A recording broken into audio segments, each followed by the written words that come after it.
12 gospel legends who died of AIDS will shock you. What if the voices that led you to God were living with a secret that could have destroyed everything they built?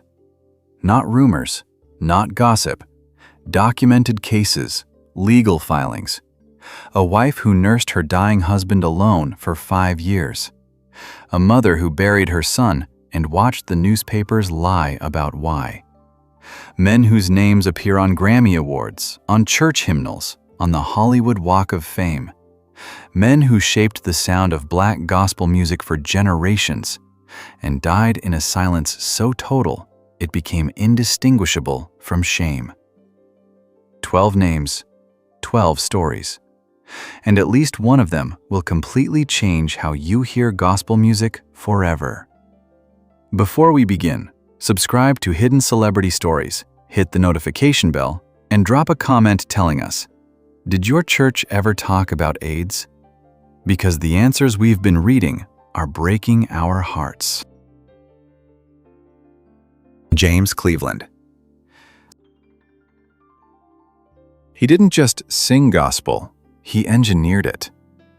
Born December 5, 1931, in Chicago's Bronzeville neighborhood, James Cleveland grew up singing soprano at Pilgrim Baptist Church under the direct mentorship of Thomas A. Dorsey, the man widely credited as the father of gospel music itself. As a teenager, Cleveland strained his vocal cords in a local singing group, and the resulting, gravelly, weathered baritone became the most recognizable voice in sacred music for the next 4 decades. The scale of what he built is almost impossible to overstate.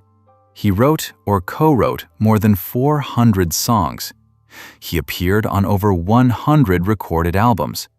His 1963 live recording, Peace Be Still with the Angelic Choir at First Baptist Church in Nutley, New Jersey, sold over 1 million copies and became one of the best-selling gospel albums in American history. Recorded just days after 4 young girls were killed in the Birmingham church bombing of 1963, the timing lending the music an unbearable weight. In 1967, he founded the Gospel Music Workshop of America, an annual convention that, at its height, drew more than 20,000 participants from across the United States each year. 4 Grammy Awards, a star on the Hollywood Walk of Fame, a direct hand in shaping Aretha Franklin's musical foundation, and a co-collaboration credit on her 1972 live album Amazing Grace, her best-selling record of all time. Cleveland died February 9, 1991, age 59, in Culver City, California. Official cause: congestive heart failure. More than 4,000 people attended the 4-hour funeral at the Shrine Auditorium in Los Angeles. Within a year, 2 separate lawsuits were filed against his estate. Christopher Harris filed a $9 million suit in February 1992, claiming Cleveland had died of AIDS and had infected him with HIV. Jet magazine ran the story nationally. Both cases settled out of court. No medical records were ever made public. Gospel historian Anthony Heildut, one of the genre's most respected scholars, has stated that Cleveland's private life was an open secret in the industry for decades. The full truth of his final years remains one of the most consequential silences in American music history. Sylvester. The voice began in a Pentecostal church in Watts, Los Angeles, and it never really left, no matter where the music took him. Sylvester James Jr. was born September 6, 1947, the son of a single mother who raised 3 boys in the faith. By age 3, he was performing gospel songs for the congregation at Palm Lane Church of God in Christ in South Los Angeles. By his early teens, he was making the circuit of churches across Southern California, billed as a child wonder. His grandmother Julia Morgan, a blues performer from the 1920s, had given him the gift of performing without fear. The church gave him the technique to make it mean something. The congregation eventually pushed him out for being gay. He found his community among a group of black transgender women and drag performers in Los Angeles called the Discotheques. And in 1970, he relocated to San Francisco, where the counterculture gave him a stage large enough for what he was becoming. After early work with the avant-garde Coquettes performance troupe and 2 commercially unsuccessful rock albums on Blue Thumb Records, he signed with Fantasy Records through producer Harvey Fuqua. His 1978 album Step 2 detonated. The singles You Make Me Feel, Mighty Real, and Dance, Disco Heat hit #1 on the Billboard Dance Chart simultaneously, both certified gold, each selling over 500,000 copies.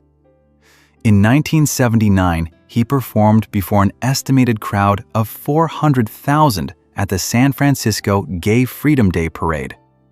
The mayor of San Francisco awarded him the key to the city. Every technical element of his performance, the call and response, the dynamic control, the way he bent the top of a phrase, was drawn directly from gospel training. By late 1986, Sylvester had tested HIV positive. His longtime collaborator and partner, Patrick Cowley, had already died of AIDS in 1982. Rather than withdraw, Sylvester became one of the earliest and most visible public advocates for AIDS awareness in the Black community, at a time when the gospel world, the world that had formed him, still refused to say the word. He performed for as long as his body allowed. He did not disappear. Sylvester died December 16, 1988, at age 41 in San Francisco. In his will, he directed that all future royalties from his entire music catalog be donated permanently to 2 HIV/AIDS charities, Project Open Hand and the AIDS Emergency Fund of San Francisco, organizations still operating today on those funds. In 2005, he was posthumously inducted into the Dance Music Hall of Fame. He started in gospel. He spent his final years in service. Both things were true at once. Billy Preston. There is one distinction in the history of recorded popular music that belongs to exactly one person: an official performance credit on a Beatles single. That person learned to play organ in a gospel church. Billy Preston was born September 2, 1946 in Houston, Texas, and raised in Los Angeles by a mother who recognized his gift early enough to cultivate it properly. By age 10, he was sitting at the organ alongside Mahalia Jackson, not as a curiosity, but as a genuine musical partner, holding his own next to one of the most commanding vocalists in American history. His command of the instrument was almost supernatural from the beginning. As a teenager, he worked with gospel and R&B artists across Los Angeles, absorbing styles and deepening his technique.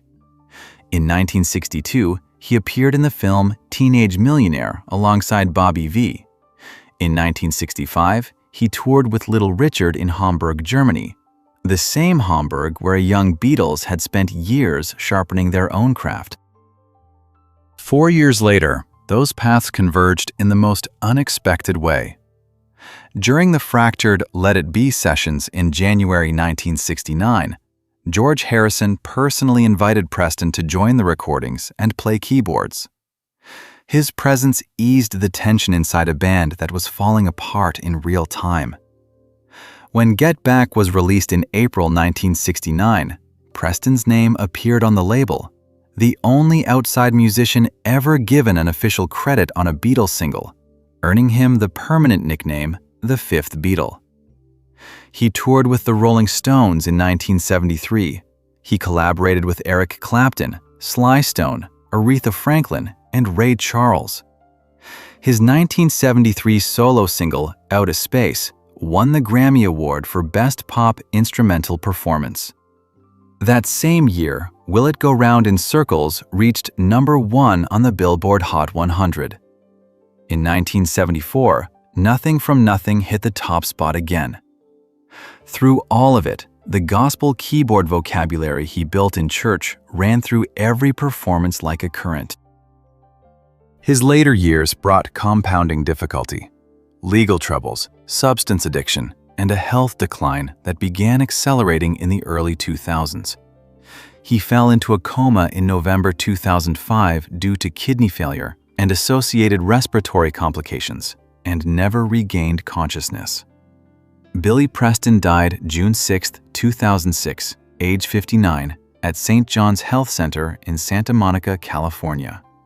People close to him have suggested HIV may have been a contributing factor in his deterioration. No official medical record confirmed AIDS as a cause of death.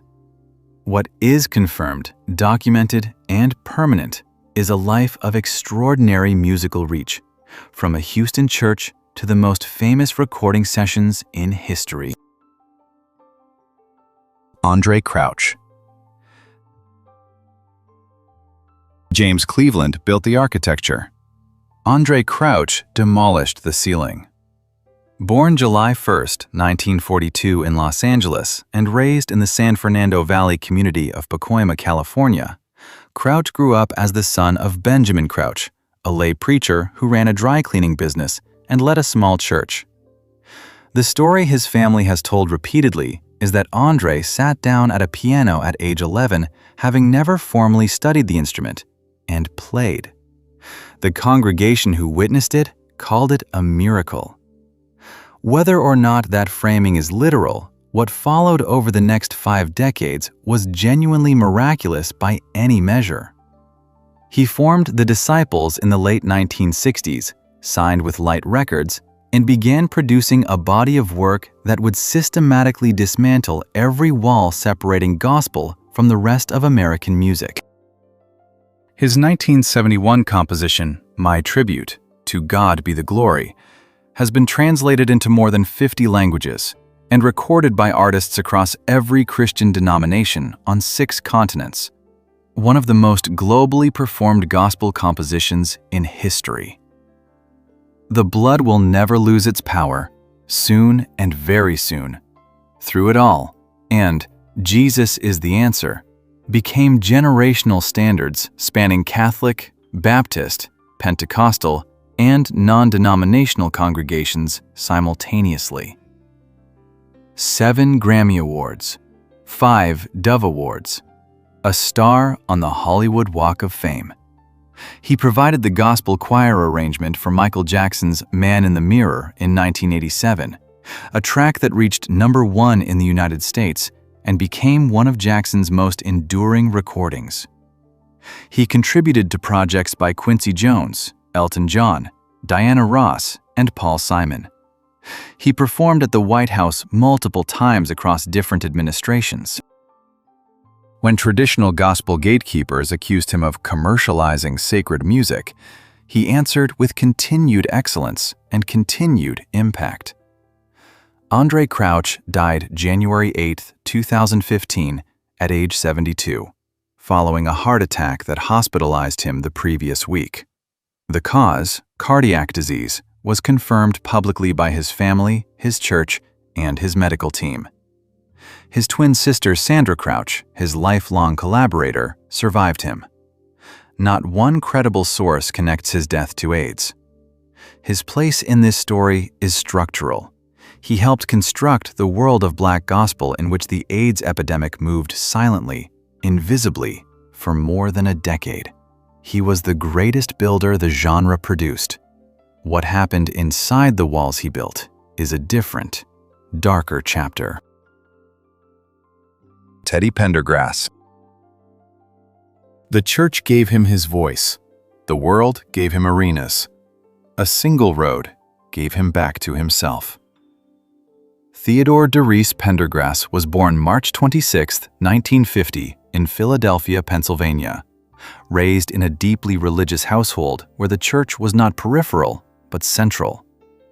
He sang in choir as a child and was ordained as a junior minister as a teenager, a fact that surprises audiences who came to know him through a very different kind of intimacy, but makes complete sense when you understand that his ability to make an audience feel personally addressed by every syllable he sang was not technique.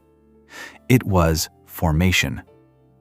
He joined Harold Melvin in the Blue Notes as a drummer in 1969 and took over lead vocal duties within 2 years, transforming the group's entire commercial trajectory.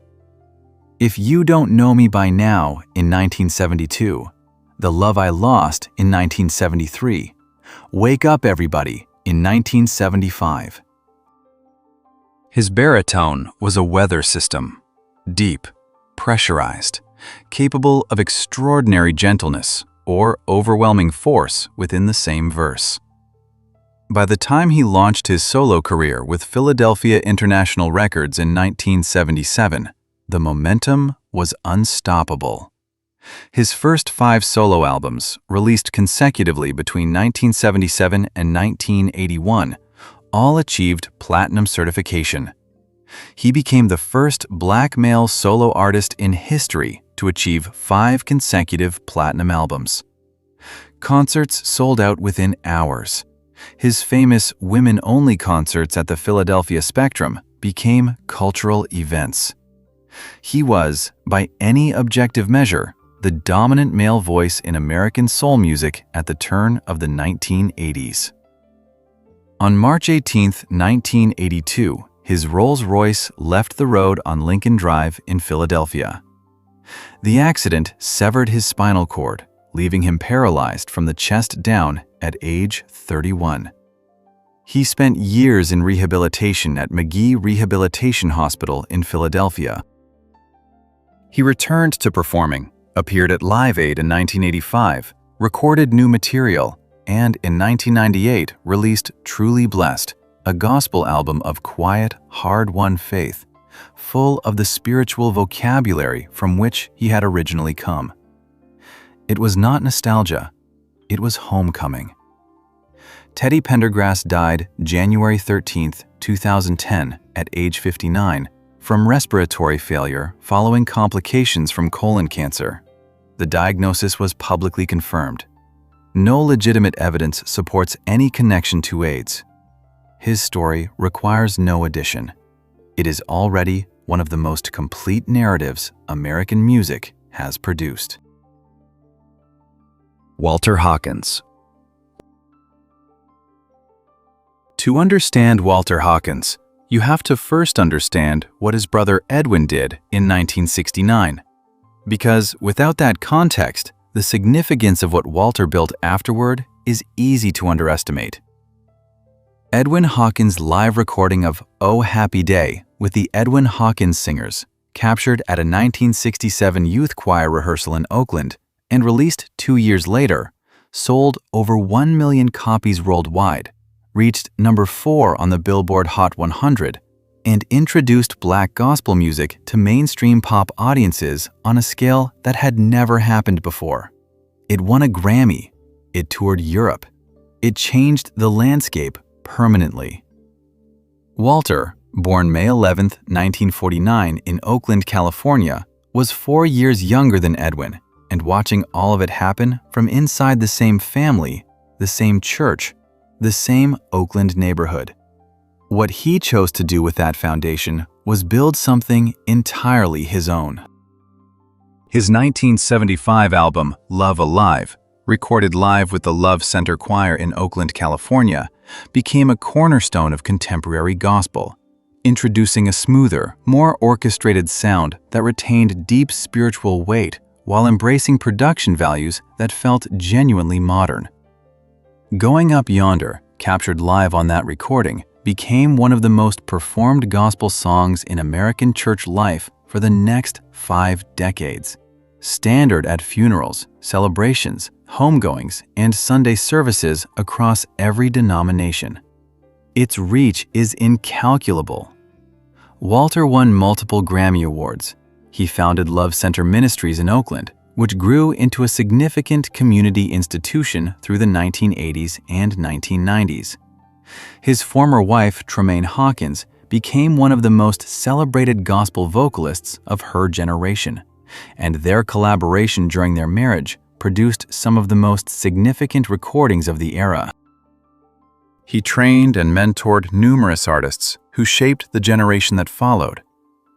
In his later years, Walter Hawkins was diagnosed with pancreatic cancer, a disease carrying a 5-year survival rate of approximately 12%, even with aggressive treatment. He managed his illness with characteristic composure, continuing his ministry as long as his health permitted. He died July 11, 2010, at age 61. The cause was confirmed publicly and repeatedly as pancreatic cancer by his family and his church community. No credible evidence of any kind connects his death to AIDS. His legacy is the music, still warm, still playing, still sending congregations somewhere higher than where they started. Keith Barrow. Here is the name that history almost swallowed completely, erased not by time, but by deliberate silence, by newspapers that chose the word illness and moved on, by an era that could not yet say what was happening out loud. Keith Barrow deserves the full story, and here it is. Born September 27, 1954, on Chicago's South Side, Keith came from a household where faith, justice, and music were not separate categories.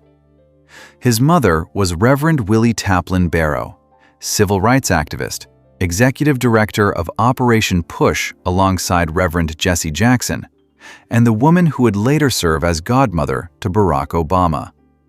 Jackson personally wrote the liner notes for Keith's debut album. The weight of legacy in that family was immense, and Keith carried it without flinching. He began in gospel, forming a teenage group called the Soul Shakers. But his voice and his ambitions pulled him towards secular music, and by the mid-1970s, he had relocated to New York City and signed with Columbia Records. His self-titled debut arrived in 1977, produced by MFSB guitarist Bobby Eli and featuring several former MFSB musicians. His 1978 single, You Know You Wanna Be Loved, brought him genuine commercial attention. Turn Me Up, released the same year, became a staple in the playlist of DJ Larry Levan at the Paradise Garage in New York, one of the most influential clubs in the history of dance music. Levan's endorsement was the equivalent of a consecration. He switched to Capitol Records and recorded his third and final studio album, Just As I Am, in 1980, completing it despite health that was already beginning to fail. In the summer of 1979, he had collapsed while on tour in Europe, too ill to perform a scheduled show in Paris. He called his mother from France that night and was immediately hospitalized. By June 1983, he had returned to Chicago permanently, where he was admitted to Michael Reese Hospital and formally diagnosed with AIDS. Keith Barrow died October 22, 1983, at age 29. More than 1,100 people attended his memorial service at Operation Push's auditorium. Roberta Flack performed The First Time Ever I Saw Your Face. Patti LaBelle sent a recorded message. Not a single major African-American newspaper printed the actual cause of his death.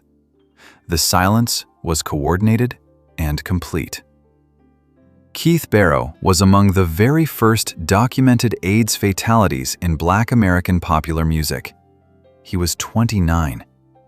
He had a gospel foundation, a mother who changed history, and a voice that should have had 30 more years. Bobby DeBarge. The DeBarge family gave the 1980s some of its most beautiful music. Rhythm of the Night, I Like It, Who's Holding Donna Now, Stay With Me. And almost none of it would have existed without the oldest son, the one who built the foundation before the cameras found the others. Bobby DeBarge was the architect who never quite got the credit while he was alive to receive it. Born Robert Louis DeBarge Jr. on March 5, 1956, in Detroit, Michigan, he was the eldest of 10 children born to Robert Sr. and Ederline DeBarge. His mother, Ederline, was a gospel singer whose deep faith shaped the musical and spiritual formation of every child in that household. Bobby absorbed that foundation earliest and translated it most directly into craft, an extraordinary falsetto that was precise, aching, and completely identifiable from the first note. He co-founded Switch in the mid-1970s alongside his brother Tommy and musicians Gregory Williams, Eddie Fluellen, Philip Ingram, and Jody Sims, relocating to Los Angeles, where Barry White signed them as his background group, White Heat, before they rebranded and secured a Motown deal independently. Between 1977 and 1980, Switch released a series of albums producing top 10 R&B hits, including I Call Your Name and There'll Never Be, both driven by Bobby's signature vocal. When his siblings formed DeBarge in the early 1980s, Bobby became their mentor, co-producer, and behind-the-scenes architect. DeBarge's vocal approach, the group's harmonic structure, their entire commercial identity, all of it reflected Bobby's influence. The gold albums and chart hits that followed were built on a foundation he had laid. Drug addiction became an increasingly destructive presence through the late 1970s and 1980s.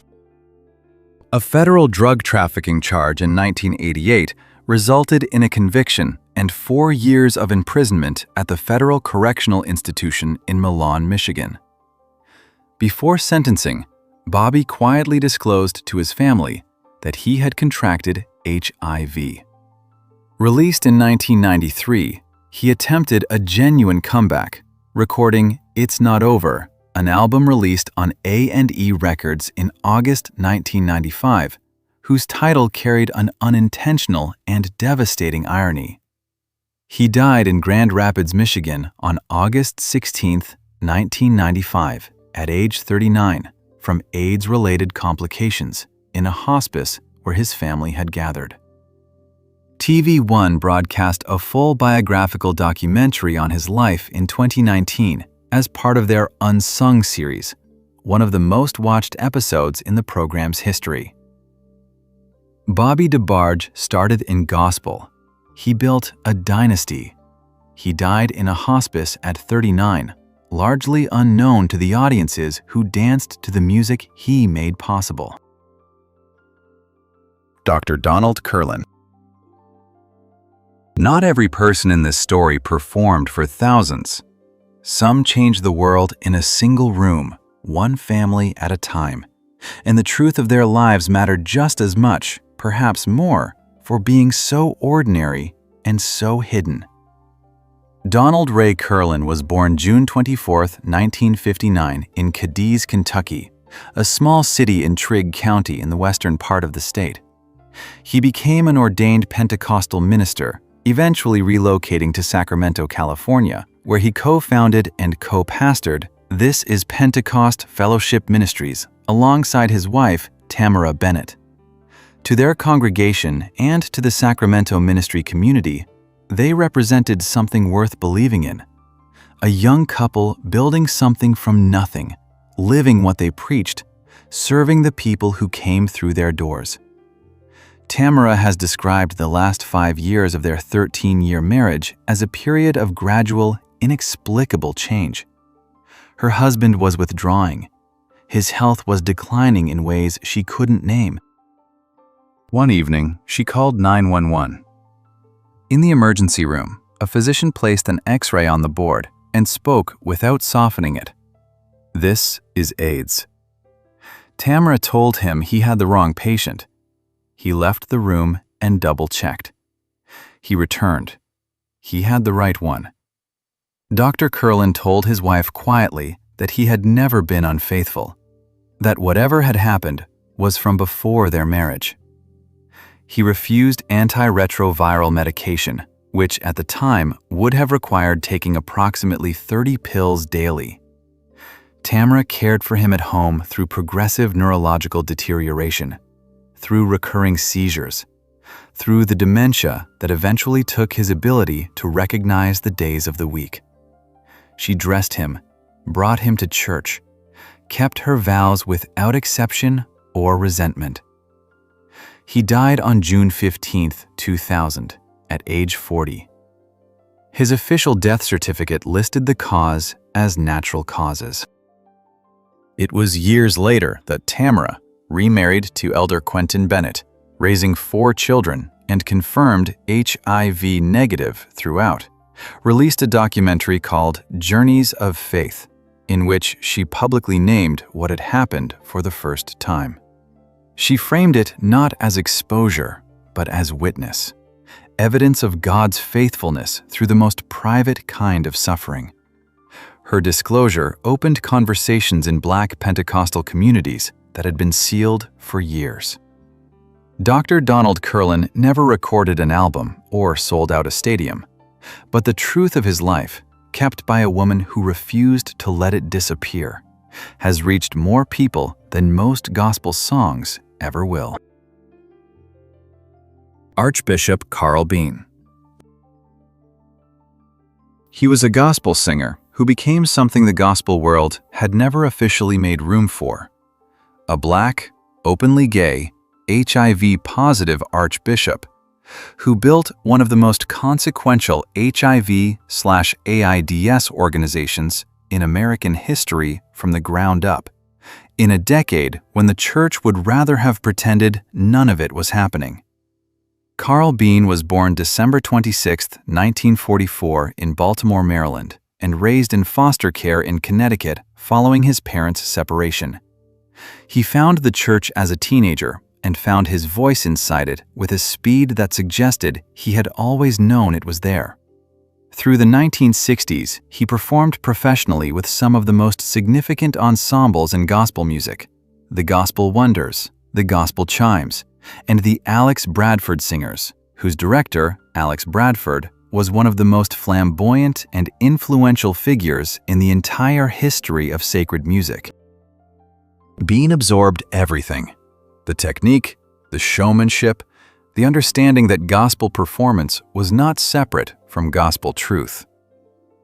In 1977, he signed with Motown Records and released I Was Born This Way, a gospel-inflected disco track built explicitly around the celebration of gay identity, recorded and released publicly at a time when homosexuality was still criminalized under sodomy laws in the majority of American states. The song predates Lady Gaga's Born This Way by exactly 34 years. Bean performed it without apology and accepted every professional consequence that came with it. The recording career stepped back. The mission accelerated. In 1985, with AIDS killing Black men across Los Angeles and most churches still refusing to acknowledge the epidemic, Carl Bean founded the Minority AIDS Project, one of the first organizations in the United States created specifically to address HIV/AIDS in communities of color. MAP provided medical care, mental health counseling, housing support, food assistance, and burial services to Black and Latino people who had nowhere else to turn, at a moment when mainstream AIDS organizations were predominantly white and predominantly coastal in focus. He subsequently founded the Unity Fellowship Church movement, a Christian denomination built explicitly to affirm and welcome Black LGBTQ people, which grew to include congregations in multiple American cities.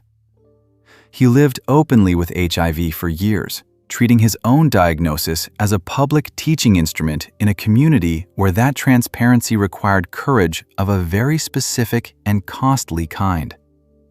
Archbishop Carl Bean died September 7, 2021, at age 77, after a prolonged illness in Los Angeles. Tributes came from HIV/AIDS organizations, LGBTQ rights groups, faith communities, and public health institutions across the country. He started as a gospel singer. He ended having saved lives, specifically because he refused to be silent about the thing the gospel world most wanted buried. Daryl Coley. There are voices that impress and voices that stop. Daryl Coley had the second kind. Born October 30th, 1955 in Berkeley, California, he grew up in the Bay Area in a household shaped by church music and found his way into professional gospel through the most important gospel family in California. His early work with Edwin Hawkins placed him inside the epicenter of the West Coast gospel sound, and it was immediately clear that this was not an ordinary talent finding its footing. This was a fully formed musical intelligence operating at an unusually high level from the beginning. His solo recording career began in earnest in the late 1980s on Sparrow Records. He's Preparing Me arrived in 1987. When Sunday Comes followed in 1988. Just Daryl in 1991. Each album deepened his reputation among musicians and music directors who tracked such things carefully. His vocal approach was architectural. He understood harmony structurally, built phrases the way a composer builds a movement, and executed technically demanding passages with a relaxation that made the difficulty invisible. His peers called him a singer's singer, a phrase that in gospel circles carries real meaning. It means you are the person other professionals study in private. Songs like Sovereign, He's Preparing Me, I Told the Storm, and his extraordinary live performances of He's Been Faithful and Just Daryl became touchstones in contemporary gospel.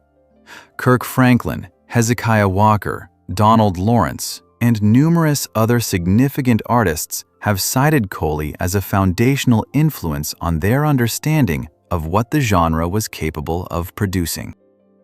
What most of his audience did not know was that Daryl Coley had been managing type 1 diabetes since childhood, a condition that demands lifelong, meticulous management and carries serious long-term risks, including retinopathy, neuropathy, and kidney disease when blood sugar control becomes insufficient over time. He managed it for decades while continuing to perform, record, and mentor younger artists. He made it central to nothing public. In his later years, renal failure developed, a direct and well-documented complication of long-term diabetic disease. Daryl Coley died March 15, 2016, at age 60. His death had nothing to do with AIDS. That claim is false, and has been false every time it has appeared. The true story, a man of exceptional talent who sang through decades of invisible physical suffering without complaint, who gave everything to the music until his body could no longer hold him, is more than sufficient. He deserves accuracy. He always did. Thomas Whitfield. Save the most important for last. Not the most famous, the most important. Because what Thomas Whitfield did to gospel music from inside a recording studio in Detroit, Michigan in the 1980s is still echoing through every choir loft, every sanctuary, every gospel production in the world today, even though most of the people listening have never heard his name. Born April 30th, 1954 in Detroit, Thomas Anthony Whitfield began playing organ at his neighborhood church at age 10. He attended the Detroit Conservatory of Music, studying composition and music theory at a formal level that was unusual for gospel musicians of his generation. By 1977, at age 23, he had founded the Thomas Whitfield Company, a hand-selected ensemble of 40 of Detroit's finest gospel singers and musicians, assembled specifically to execute his musical vision at a level of precision and complexity that had no real precedent in the genre. The vision itself was the revolution. Whitfield introduced layered orchestral arrangements, synthesizers, and electronic keyboards, jazz-influenced chord voicings beneath traditional gospel melody lines, and cinematic production depth into gospel choir music at a moment when most choir directors were working from arrangements that had not fundamentally changed since the 1950s. His 1983 live recording, Hallelujah Anyhow, spent over a year on Billboard's top gospel albums chart. His 1986 recording, I'm Encouraged, reached number 1.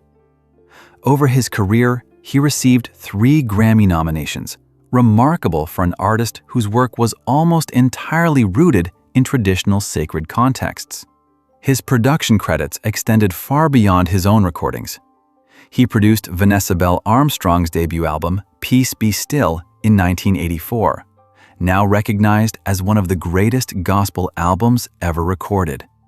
He produced Yolanda Adams' debut, Just As I Am, in 1988, helping launch a career that would eventually produce multiple Grammys and decades of influence.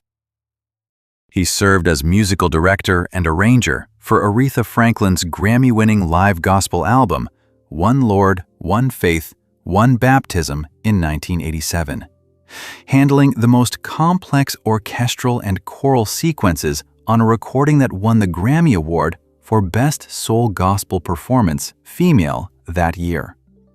He also worked with Shirley Caesar, the Winans, Douglas Miller, and Keith Pringle, among many others. Gospel music historians, including those at the International Gospel Music Hall of Fame, which inducted him posthumously in 1999, credit Whitfield as the single most significant architect of the modern gospel choir sound. The layered arrangements you hear in contemporary gospel production today trace directly to choices he made in Detroit studios in the 1980s. Thomas Whitfield died June 20th, 1992, at age 38. The official cause recorded was heart-related complications. Some discussions in later years have speculated about broader health factors. The timing, 1992, places his death at the center of the AIDS crisis. But no confirmed, publicly documented medical record attributes his death to AIDS, and that claim should not be made without evidence. What is confirmed, documented, and completely beyond dispute is that one of the most gifted musical architects in the history of American gospel died at 38, at the absolute peak of his creative power, with decades of work still unrealized inside him. The 1999 Stellar Awards honored him posthumously with the James Cleveland Lifetime Achievement Award, named, with a quiet irony, after the first man in this story. His compositions are still sung. His arrangements are still studied. His fingerprints are on music that millions of people have heard without ever knowing who shaped the sound that moved them. 12 voices, 12 lives. 6 decades of gospel music, shaped by brilliance, faith, sacrifice, and a silence so deliberate it became its own kind of violence. Some of these men died of AIDS, confirmed and documented. Others did not, and collapsing everyone into the same narrative does exactly what the church did for decades. It replaces the truth with a story that feels easier to tell. But here is the question that should keep you awake tonight. How many more names are still buried? How many choir directors, producers, and singers shaped the music you grew up hearing and died alone? Their real story replaced with 2 words on a death certificate. The gospel world has never fully reckoned with what happened inside its walls during those decades. Maybe it never will.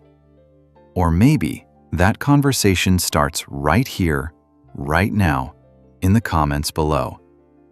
Tell us, do you think the Black church has done enough to acknowledge what it lost and what it refused to name? Subscribe to Hidden Celebrity Stories, because the most important stories are always the ones somebody decided you shouldn't hear.